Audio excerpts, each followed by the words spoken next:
Yan. May tinatawagan na ikaw. Ha? Buntoy. Abo? Busy ka ah. Busy ka dyan? Ha? Busy ka dyan?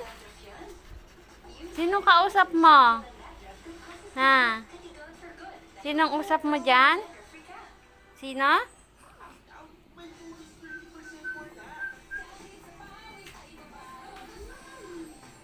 Sinong usap mo? Ha?